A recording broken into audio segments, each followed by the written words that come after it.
Bonjour à tous. Donc, ce matin, je vais vous parler des épices et des bénéfices santé. Donc, désolé pour la petite intermission, là, on a eu un problème, donc j'ai dû recommencer la vidéo. Donc, aujourd'hui, je vais vous parler des épices. Il y a un grand nombre d'épices qui sont connues pour leurs bénéfices santé. Et j'ai donc repassé la littérature scientifique, vous parler de certains points. Vous allez voir, c'est fort intéressant. Et je vais vous annoncer aussi un concours, une promotion pour les produits d'Isabelle Huot. Donc, je suis Éric Simard, je suis chercheur dans le domaine du vieillissement, docteur en biologie. Je suis bien sûr président de l'entreprise Idon Technologies qui commercialise les produits Vitoli et je suis un membre nommé de la Commission de l'éthique en sciences et technologies du Conseil des ministres. Donc, un élément intéressant, un sondage récent nous a montré aux États-Unis que 50% de la population était intéressée à en savoir plus sur les bénéfices santé des épices et même à les utiliser en fait comme médecine traditionnelle ou médecine complémentaire. Donc, la grande majorité des gens étaient même capables de nommer 6 ou 7 épices qui sont communément reconnues pour leurs bénéfices santé, comme entre autres le gingembre, l'ail ou la cannelle, donc qui étaient les 3 épices qui étaient le plus nommées à l'intérieur de l'étude. Je suis convaincu que la situation est similaire au Québec. Donc, les épices, c'est quelque chose de très intéressant au niveau de la santé. Aujourd'hui, je vais vous parler donc de l'usage des épices dans l'histoire humaine. Vous allez voir, c'est très intéressant. Les épices n'ont pas servi qu'à assaisonner l'alimentation, au contraire. Je vais vous parler des bénéfices santé des épices. Je vais vous donner 5 trucs à considérer pour en bénéficier pleinement. Et je vais terminer avec le concours et la promotion sur les produits Isabelle Huot. Donc, au niveau de l'usage des épices dans l'histoire humaine, les épices ont servi bien sûr à assaisonner les aliments, mais aussi à les colorer ou à les conserver. Grâce à leurs nombreux bénéfices santé, les épices ont été utilisées dans une multitude de médecines traditionnelles de par le monde pour soit traiter ou encore soulager certains symptômes, certains problèmes de santé. Pour ceux et celles qui seraient intéressés par les épices de la forêt boréale, parce que les épices, vous savez, ça provient de plantes, il n'y a pas de raison pour lesquelles on n'aurait pas des épices aromatiques, des plantes aromatiques aussi au Québec qui pourraient être utilisées en alimentation. On a un biologiste spécialisé sur le sujet au Québec qui s'appelle Fabien Girard. J'ai eu la chance d'étudier avec Fabien durant mes études en biologie. Fabien est originaire du Lac-Saint-Jean, en passant, donc moi-même aussi, hein, vous comprenez. Donc, Fabien, dans 2 livres, a passé en revue, 2 livres qui se nomment Secrets de plante 1 et Secrets de plante 2. Il a passé en revue, en fait, les différentes épices qu'on peut trouver dans la forêt boréale, mais aussi leurs applications dans différentes recettes. Il va jusqu'à proposer des recettes. Donc, c'est des livres qui sont vraiment très, très intéressants parce que Fabien est un passionné, en fait, de la forêt boréale et de l'usage des épices de la forêt boréale. Donc, je vous le conseille fortement, c'est très intéressant. Donc, ceci étant dit, pour revenir à nos épices de façon générale, la définition d'une épice, c'est quand même intéressant de constater que une épice est une substance aromatique végétale qui va provenir non pas juste de la graine ou de la feuille, mais aussi de la racine, de la fleur, du fruit ou même de l'écorce, en fait, d'une plante, et qui va être utilisée donc en alimentation pour assaisonner. Comme je vous l'ai mentionné, beaucoup d'épices ont été utilisées à différentes fins, à différents usages. Même qu'à l'époque des pharaons, on utilisait les épices surtout comme des éléments aromatiques, comme parfum, ou encore, en fait, dans des rituels, comme lors des embaumements. Au niveau, pendant la période aussi de l'Antiquité, les épices ont servi d'offrande aussi et de remèdes médicinaux. Donc, c'est juste ça, et même certains usages médicaux, hein, c'est intéressant de vous mentionner ce point-là, certains usages médicaux des épices sont apparus à l'époque d'Hippocrate, entre autres pour l'ensemble de l'Europe, Hippocrate étant le père de la médecine moderne. Certains usages des épices sont apparus à l'époque d'Hippocrate, qui lui-même croyait que les épices pouvaient jouer un rôle sur 4 grandes facettes de santé, il adhérait en fait au fait que la santé humaine reposait sur, entre autres, une théorie du chaud, du froid, du sec et du humide, qui est entre autres une base aussi hein, de la médecine indienne traditionnelle. Donc, Hippocrate croyait que certaines épices, comme par exemple les piments, qui étaient chauds et secs, pourraient être utilisés pour traiter des problèmes de santé causés par l'humidité et le froid. Donc, c'était à la base des théories de l'époque. Donc, ce qui est quand même intéressant de s'en rendre compte, c'est que c'est au cours du Moyen Âge que les épices ont commencé à être utilisées plus spécifiquement dans l'alimentation. Au cours du Moyen Âge, les épices en Europe étaient considérées comme une source de richesse, un élément de luxe. Les épices qui étaient alors importées de l'Asie, en fait, avaient une beaucoup plus grande importance que les épices que les Européens pouvaient trouver sur leur propre territoire. Donc, les épices qui provenaient de l'Asie ou du Moyen-Orient étaient une source de prestige. Et l'origine, en fait, de ces épices-là qui venaient du Nouveau Monde était attachée à une spiritualité et une capacité, en fait, de traiter des problèmes de santé d'un point de vue médicinaux, qui étaient attachés aux médecines traditionnelles, bien sûr, qui nous viennent du Moyen-Orient ou encore de l'Asie. Ceci étant dit, parlons maintenant des bénéfices santé des épices basés sur la science actuelle. Certaines épices sont plus documentées, mieux connues que d'autres pour leurs bénéfices santé, ça va de soi, comme par exemple l'ail. Je ne pourrais pas ici repasser l'ensemble des bénéfices santé de l'ensemble des épices, ça prendrait un temps fou. En fait, il y a énormément d'informations. Certaines épices ont été plus étudiées que d'autres. Ce que je vous dirais qui est très intéressant, c'est qu'on considère maintenant que les épices ont un rôle majeur en santé humaine au niveau des types d'alimentation, dépendamment de la culture des gens.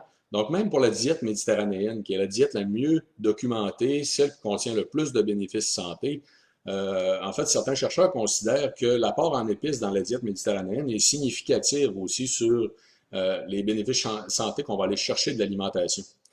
Donc, je vais tout simplement vous parler d'une étude récente qui nous vient, qui a porté sur l'inflammation, qui nous vient de l'Université de la Pennsylvanie, donc aux États-Unis. 6 grammes d'épices, d'un mélange de 13 épices, a permis de démontrer un effet significatif en un seul repas sur les marqueurs d'inflammation systémique, donc l'inflammation dans tout le corps humain. Les épices en question, juste pour les curieux, curieuses, là, on parle du basilic, du laurier, du poivre noir, de la cannelle, la coriandre, le cumin, le gingembre, l'origan, le persil, le poivron rouge, le romarin, le thym et le curcuma. Donc, c'est un mélange d'épices. L'étude a permis de démontrer un effet significatif sur l'inflammation à 6 grammes par repas, mais pas à 2 grammes par repas. Donc, il y a une importance de la dose qu'on va consommer. Et je vais revenir ici, en fait, sur la dose, mais juste avant d'aller plus loin, vous mentionnez que de façon générale, dans la littérature scientifique, les bénéfices santé reliés aux épices sont reliés à certaines facettes de santé en particulier, dont entre autres les processus inflammatoires, ça va de soi, je viens de vous en parler, la réduction des maladies cardiovasculaires, les effets antioxydants, les effets antimicrobiens, entre autres la modulation du microbiote intestinal, la dégénérescence nerveuse, le diabète de type 2 et le cancer, dont entre autres que le Dr Béliveau nous en a parlé au cours des dernières années. Il va de soi que ce n'est pas tous les épices, et tous les types d'épices, en fait, puis toutes les quantités qui vont permettre ces bénéfices santé-là. Donc, c'est propre à certaines épices. Ce qui est intéressant, c'est que, en fait, la science actuelle nous montre que les épices, de façon générale, ont un impact en santé humaine. Donc, je vais revenir sur la question de la dose effective, entre autres à l'intérieur des 5 trucs. Donc, voici mes 5 trucs qui vous permettent d'en bénéficier pleinement. Premièrement, acheter des produits du Québec. La question d'acheter des produits du Québec, c'est pas juste une question d'encourager les entreprises locales. Ça, c'est extrêmement important, j'en conviens, ça va de soi. C'est aussi le fait de s'assurer de qu'est-ce qui est présent dans notre produit. Ici, je vais vous donner un exemple vraiment frappant que j'ai vu au cours de la dernière année. 2 études différentes ont montré, dans le cas du curcuma, des présences de plomb ou des présences de molécules hépatotoxiques. Pourquoi est-ce qu'on trouvait du plomb dans le curcuma? C'est pas normal. La raison pour laquelle on trouvait du plomb dans le curcuma, c'est qu'il y a des entreprises qui utilisent des colorants jaunes pour améliorer la couleur de leur curcuma, en fait, pour faire en sorte d'en vendre plus. Mais le colorant en question contenait du plomb. Et de l'autre côté, pourquoi on peut trouver des molécules hépatotoxiques? C'est pas normal non plus. C'est que ces molécules-là provenaient de mauvaises espèces de plantes qui sont utilisées pour remplacer le curcuma longa, en fait, qu'on utilise habituellement en alimentation. C'est facile de penser que dans les épices qui valent très cher, c'est tentant pour certaines entreprises d'utiliser des espèces apparentées, mais qui peuvent contenir des molécules toxiques. Malheureusement, dans le cas du curcuma, quand une entreprise utilise la mauvaise espèce pour la mettre à travers leur curcuma pour en faire plus, ils vont entraîner aussi des molécules hépatotoxiques qui peuvent avoir des impacts très graves au niveau du foie. Donc, acheter des produits du Québec, mon premier conseil. Le deuxième, utilisez des épices pour diversifier votre alimentation. Ici, que ce soit pour introduire d'autres sources de protéines, comme par exemple le tofu, les légumineuses ou d'autres types d'espèces de poissons, en fait, les épices peuvent être utilisées de façon très intéressante pour varier votre alimentation. Ici aussi, sachez qu'on publie des recettes sur le blog de Vitoli couramment. Vous avez maintenant un onglet recettes. On va en publier beaucoup au cours de l'été. Un onglet recettes sur le blog de Vitaly qui contient des recettes qui tiennent compte de différentes cultures de par le monde. Donc, ça va être très intéressant. Mon troisième conseil, bien lire les ingrédients. Bien lire les ingrédients et éviter les produits qui contiennent des agents de conservation, du sel, du sucre, des faux sucres ou encore des agents rehausseurs de saveur comme le glutamate monosodique. Donc, allez-y pour des produits qui sont le plus naturels possible. Mon point 4, faire mariner vos viandes ou vos légumes avec vos épices et de l'huile d'olive. Pourquoi l'huile d'olive en particulier? Deux raisons. D'un, c'est que l'huile va permettre d'aller chercher des composés à l'intérieur des épices qui sont solubles dans l'huile et non pas dans l'eau. Et de l'autre côté, l'huile d'olive contient beaucoup d'agents antioxydants qui vont vous permettre de protéger vos saveurs, vos goûts, les molécules bénéfiques pour la santé aussi durant votre préparation culinaire. Donc, c'est un double avantage, en fait, qui va vous protéger à la fois à protéger les saveurs et les bénéfices santé. Le cinquième point, en fait, considérez la quantité consommée. Donc, vous avez vu, je vous ai parlé tout à l'heure des bénéfices santé. Je vous ai dit que les bénéfices santé vont être attachés à une certaine quantité, en fait, d'épices dans vos aliments. Donc, ça va être plus bénéfique de consommer à l'occasion des repas riches en épices que de consommer un petit peu d'épices dans tous vos repas.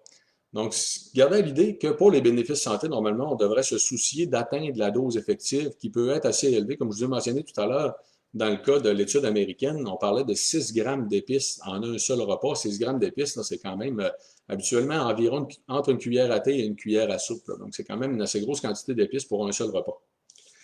Maintenant, mon dernier point, le prochain concours avec les produits Isabelle Huot.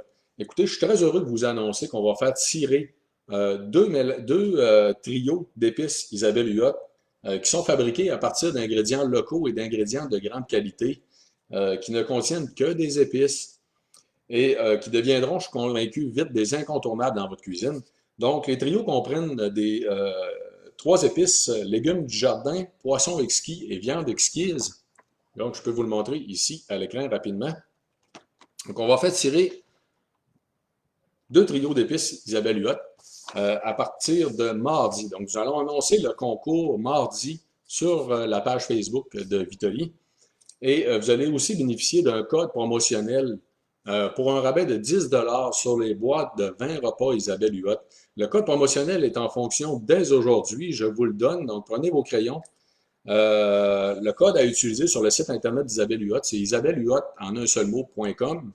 Le code, c'est saveur10, donc saveur écrit en lettres majuscules, S-A-V-E-U-R, suivi du chiffre 10 en un seul mot, sans espace, va vous donner accès à un rabais de 10 sur les boîtes de 20 repas en ligne.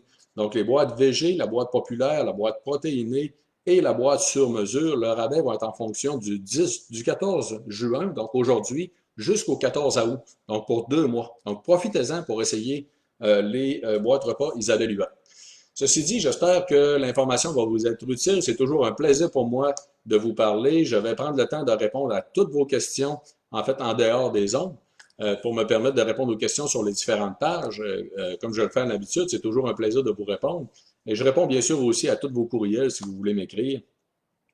Et je vais bien sûr vous souhaiter une très bonne fin de journée. À bientôt.